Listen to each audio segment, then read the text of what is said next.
Catecismo de la Iglesia Católica, del 1485 al 1498. Resumen del sacramento de la penitencia. En la tarde de la Pascua, el Señor Jesús se mostró a sus apóstoles y les dijo: recibid el Espíritu Santo. A quienes perdonéis los pecados, les quedarán perdonados. A quienes se los retengáis, les quedan retenidos.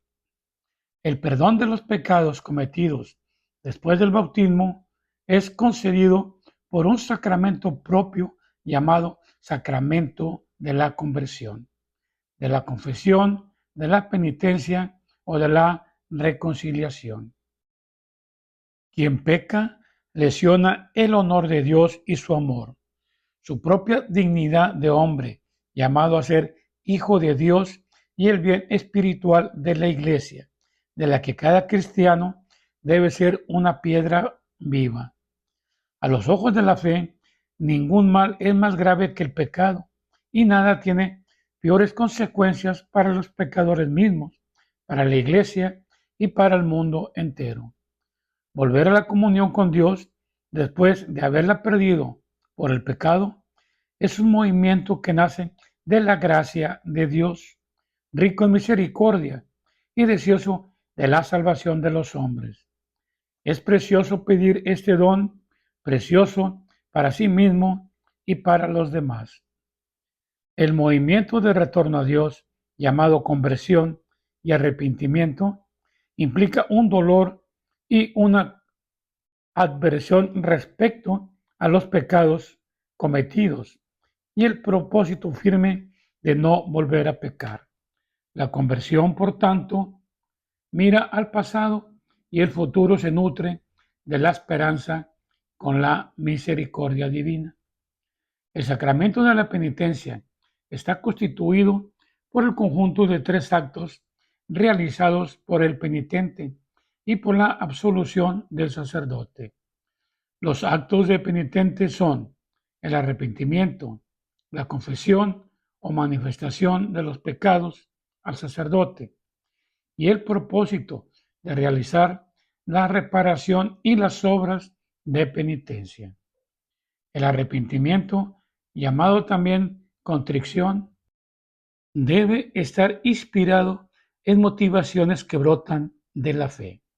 Si el arrepentimiento es concebido por amor de caridad hacia Dios, se le llama perfecto. Si está fundado en otros motivos, se le llama imperfecto. El que quiere obtener la reconciliación con Dios y con la Iglesia debe confesar al sacerdote todos los pecados graves que no ha confesado aún, de los que se acuerda tras examinar cuidadosamente su conciencia, sin ser necesario de suyo la confesión de las faltas veniales. Estás recomendado vivamente por la Iglesia. El confesor impone al penitente el cumplimiento de ciertos actos de santificación o de penitencia para reparar el daño causado por el pecado y restablecer los hábitos propios del discípulo de Cristo. Solo los sacerdotes que han recibido de la autoridad de la Iglesia la facultad de absolver pueden ordinariamente perdonar los pecados en nombre de Cristo. Los efectos espirituales del sacramento de la penitencia son la reconciliación con Dios, por lo que el penitente recupera la gracia, la reconciliación con la Iglesia, la remisión de la pena eterna contraída por los pecados mortales, la remisión al menos en parte de las penas temporales consecuencia del pecado, la paz y la serenidad de la conciencia y el consuelo espiritual, el acrecentamiento de las fuerzas espirituales para el combate cristiano. La confesión individual e íntegra de los pecados graves, seguida de la absolución, es el único medio ordinario para la reconciliación con Dios y con la Iglesia.